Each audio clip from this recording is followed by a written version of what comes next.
Question number 1 देखिए, निम्नलिखित में कौन सी संख्या अपरिमेय है। तो देखिए पहला का ए है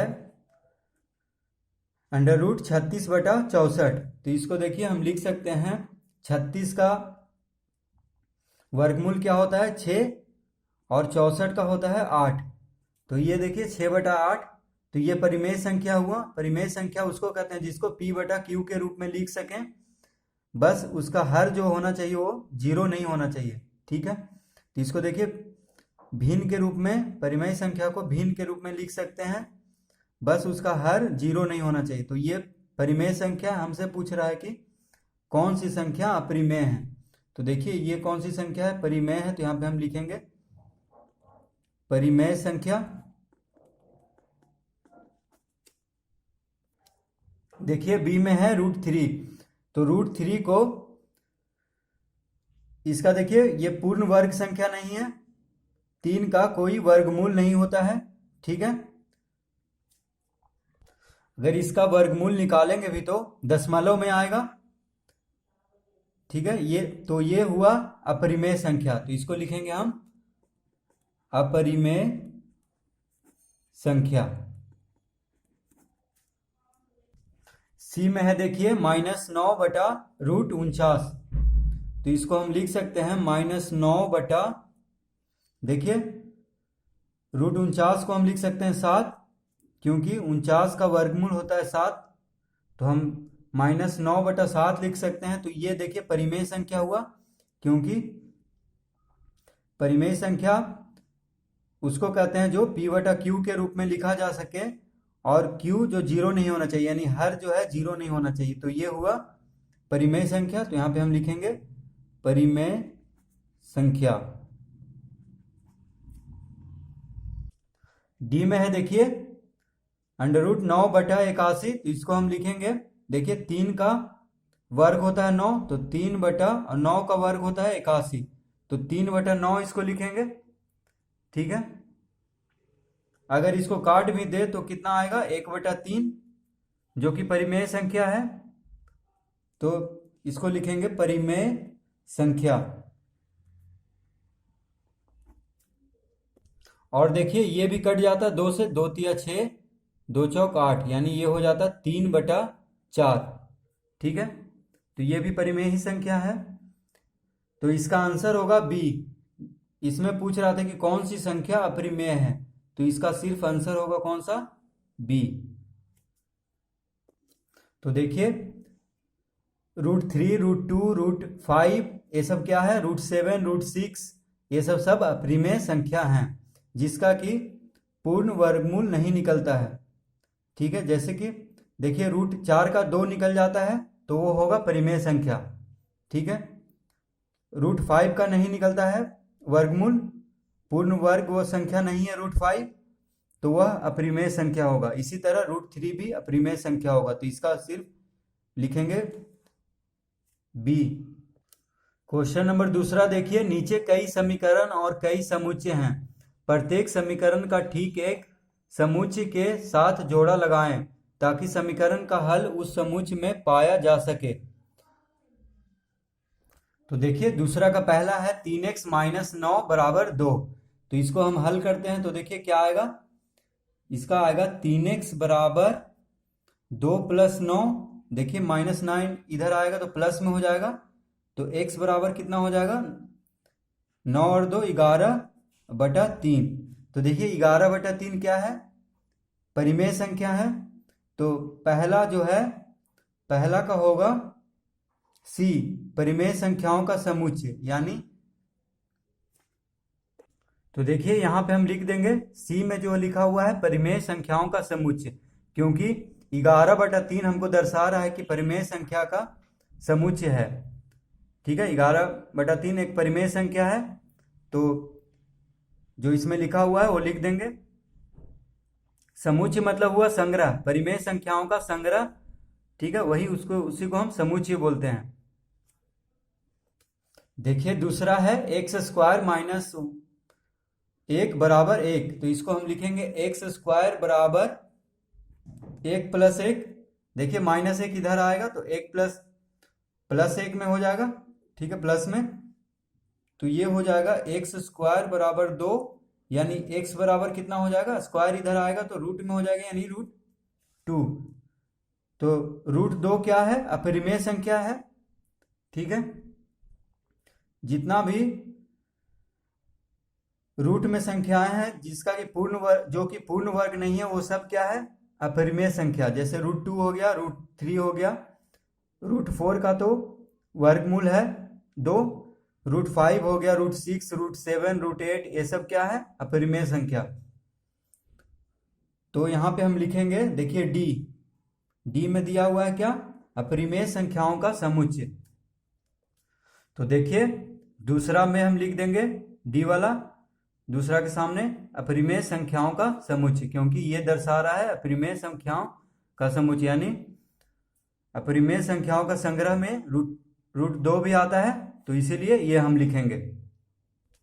तो देखिए तीसरा में है √2x बराबर √8, तो इसको हम लिखेंगे x बराबर कितना लिखेंगे, √8 बटा √2, ठीक है। तो इसका हो जाएगा, देखिए x बराबर, दोनों पे रूट है तो दोनों पे लिख लेंगे, ठीक है। देखिए दोनों पे है तो इसको हम दोनों पे एक साथ कर देंगे तो हो जाएगा 8/2। तो देखिए ये हो गया, 2 से 8 कट गया 4 बार में, तो x बराबर कितना हो गया, √4, जिसका कि आंसर क्या होता है, √4 का वर्गमूल होता है 2, ठीक है। तो x बराबर कितना आ गया, 2। तो ये देखिए क्या है, 2 किस में आता है, 2 आता है प्राकृत संख्याओं में, ठीक है, क्योंकि प्राकृत संख्याएं 1 से शुरू होती है, 1 2 3 4 ऐसे करके गिनती वाली सभी संख्याओं को क्या बोलते हैं, प्राकृत संख्या। तो 2 उसी में आता है, तो यहाँ पे हम लिखेंगे ये वाला प्राकृत संख्याओं का समुच्चय। तो इसको हम इस तरह लिख देंगे, देखिए प्राकृत संख्याओं का समुच्चय यानी प्राकृत संख्याओं का संग्रह में 2 भी आता है, ठीक है। तो इसीलिए इसका हो जाएगा ए, तीसरा का हो जाएगा ए आंसर। अब देखिए 4 में है x + 95 बराबर 59, ठीक है। तो इसको देखिए लिखेंगे x बराबर 59 - 95। देखिए 95 को हम बायां से दायां तरफ लाएंगे तो माइनस में हो जाएगा, तो x बराबर कितना आ गया, देखिए घटाएंगे, बड़ा छोटा से बड़ा घट रहा है यानी माइनस में आंसर आएगा। तो 15 में से 9 गया 6, 8 में से 5 गया 3, यानी -36। तो देखिए -36 किस संख्या में आता है, किस, तो इसका हो जाएगा, ये देखिए पूर्णांक है -36, क्योंकि संख्या रेखा पे ये दिखता है, ठीक है।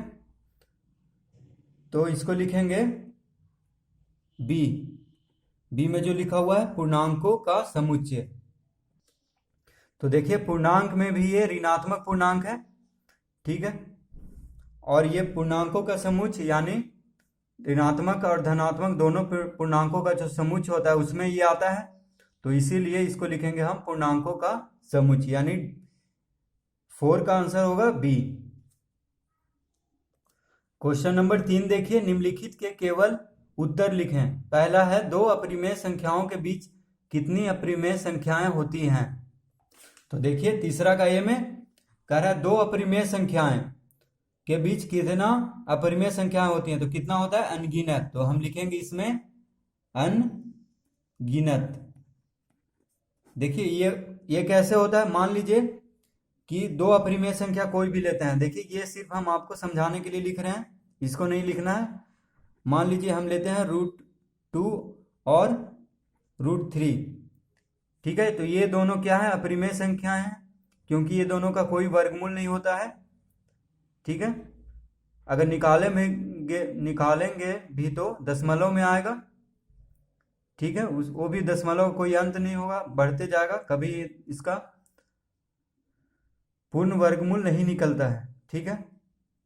तो देखिए अगर इसका बीच में हम दशमलव वाला संख्या लिखते हैं तो इसके बीच से हम अनगिनत अपरिमेय संख्या निकाल सकते हैं जिसका कि कोई अंत नहीं है।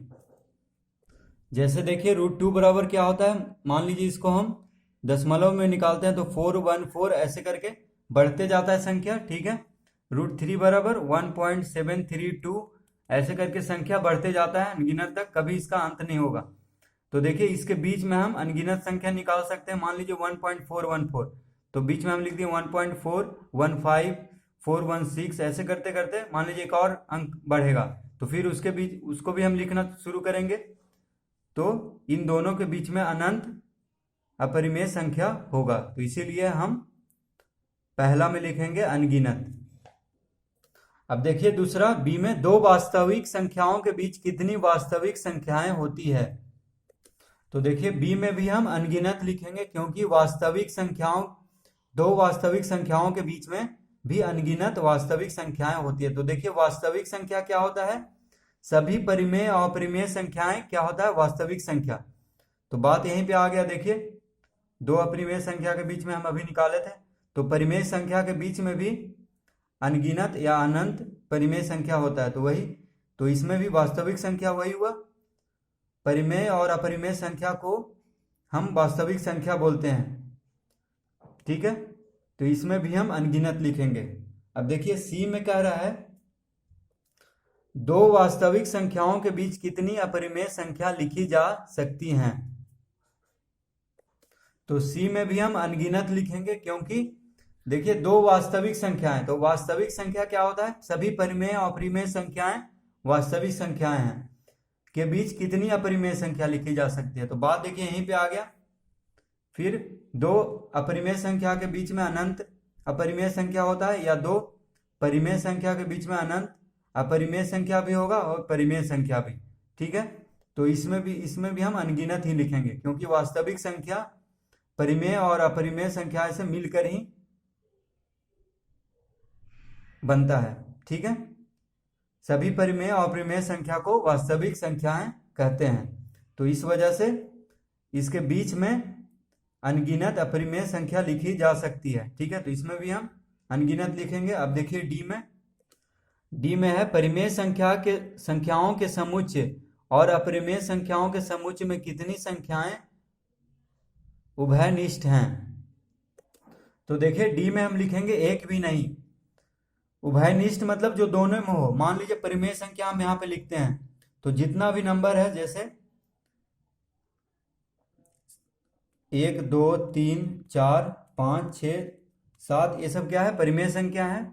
अपरिमेय संख्या कौन कौन हो गया, √2 √3 √5 √6 √7 √8 √9 नहीं, √9 का वर्गमूल 3 होता है, तो √10 √11 ये सब क्या है, अपरिमेय संख्या है, ठीक है।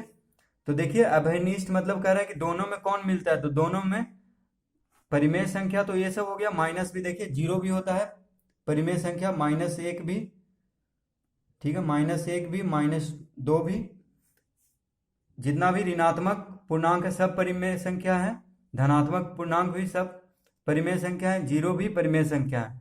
तो देखिए दोनों में कोई मिल रहा है, इसमें अलग है। पाई भी देखिए, पाई भी हमारा क्या है, अपरिमेय संख्या है। तो देखिए अभयनिष्ठ मतलब होता है कि मिलना, तो दोनों में कोई संख्या जो है नहीं मिल रहा है, तो इसीलिए लिखेंगे एक भी नहीं, ठीक है। और देखिए परिमेय संख्या कैसे हुआ ये सब, तो 0 है तो 0 के नीचे हम 1 लिख सकते हैं। तो परिमेय संख्या में बस उसका हर जो है 0 नहीं होना चाहिए। और देखिए यहाँ पे कोई भी संख्या ले लेते हैं 6, तो 6 के नीचे भी 1 ही होता है, ठीक है। मान लीजिए कोई भिन्न है 2/3, तो ये सभी परिमेय संख्या ही हुआ। 3/4 ये सब परिमेय संख्या हुआ। और अपरिमेय संख्या जिसका कि देखिए जो रूट में है, जो पूर्ण वर्ग नहीं है, वो सब अपरिमेय संख्या होगा। अब देखिए ई में परिमेय संख्याओं के समुच्चय और अपरिमेय संख्याओं के समुच्चय के सम्मिलन को कौन सा समुच्चय कहा जाता है। तो देखिए ई में लिखेंगे वास्तविक संख्याओं। कैसे लिखेंगे देखिए, क्योंकि वास्तविक संख्याओं का वास्तविक संख्याएं हम बोलते हैं सभी परिमेय और अपरिमेय संख्याओं को। तो यहाँ पे कह रहा है कि परिमेय संख्याओं के समुच्चय और अपरिमेय संख्याओं के समुच्चय के सम्मिलन को कौन सा समुच्चय कहेंगे? तो उसको कहेंगे वास्तविक संख्याएं, क्योंकि दोनों को मिलाकर के ही हम वास्तविक संख्या दोनों को मिलकर ही बनता है। परिमेय संख्या और अपरिमेय संख्या को हम बोलते हैं वास्तविक संख्या। तो इसीलिए दोनों का समुच्चय यानी दोनों का संग्रह को हम वास्तविक संख्या कहेंगे। तो ई में क्या हो जाएगा? वास्तविक संख्याओं।